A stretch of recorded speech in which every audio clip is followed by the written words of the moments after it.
Sir ये बताइए कि संविधान के तहत तमाम जगहों पर यह माना जाता है कि आपको धार्मिक, मतलब कुछ जगहों की बात कर लें कि धार्मिक रूप से आप जिसको चाहे पूजा करने के लिए आप स्वतंत्र हो, प्लस आपकी जो धार्मिक मान्यताएं हैं वो मेरे लिए भी आदर की बातें हैं और मुझको भी उसका आदर करना चाहिए, किसी तरीके का तिरस्कार, अनादर नहीं होना चाहिए। मानते हैं आप ये बात?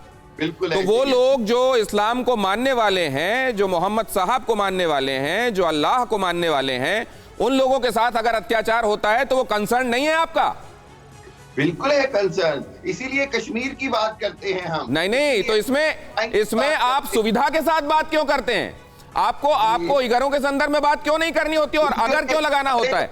अब ये जो आपका मामला सूटेबिलिटी का है, ये भी समझ लेते हैं। सिवाज साहब ये जरा समझाएंगे डिस्क्रिमिनेशन किस बेसिस पे होता है? देखो, सच्चाई बात है दिनेश, विगर मुसलमान जहां पर चीन के अंदर उनको कंसंट्रेशन कैंप में डाला जा रहा है, उनको एक प्रकार से हार्ड लेबर दिया जाता है, उनके लिए मॉस्क में नहीं जा सकते, वो दाढ़ी नहीं रख सकते, मतलब जो काम मुसलमान कर सकते हैं बाकी पूरे वर्ल्ड में वो नहीं कर सकते। और आज तक किसी OIC ने उसके ऊपर उंगली उठाई है क्या? पाकिस्तान ने उसके बारे में कभी बोला है? क्योंकि घबराहट है, डर है, वो डरते हैं चीन से, क्योंकि चीन के पास मनी पावर है, मसल पावर है। ये सच्चाई है कि अगर विगर मुसलमानों के साथ जितना ह्यूमन राइट वायलेशन हो रहा है वो कहीं भी नहीं हो रहा और इनकी हिम्मत नहीं है कि ये उंगली उठाएं। तो ये भी सच्चाई है, पाकिस्तान को समझना पड़ेगा, क्योंकि वहां से ये डेप्थ ट्रैप में है। आज चीन के $62 बिलियन का वो चाइना पाकिस्तान इकोनॉमिक कॉरिडोर बना हुआ है, उसके बाद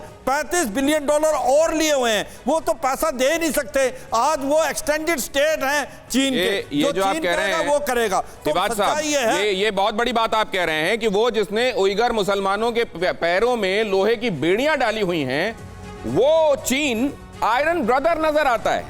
और वहां जहां 20 करोड़ मुसलमान पीसफुल, देखिए दुनिया में कुछ भी अपने आप में आइसोलेशन में नहीं होता, कंपैरिजन में होता है, तुलनात्मक रूप से होता है। आइसोलेशन में बातें नहीं होनी चाहिए। और अगर आप दुनिया में कहां इस्लाम को मानने वाले किन स्थितियों में रह रहे हैं और अगर उसकी तुलना आप हिंदुस्तान से करेंगे तो आप पाएंगे यहां पर हिंदुस्तान में इस्लाम के मानने वालों की स्थितियां बेजोड़ तरीके से अच्छी हैं। उसके बावजूद ये बातें कहा जाना, क्या ये इसलिए क्योंकि ये प्रोपेगेंडा को सूट करता है?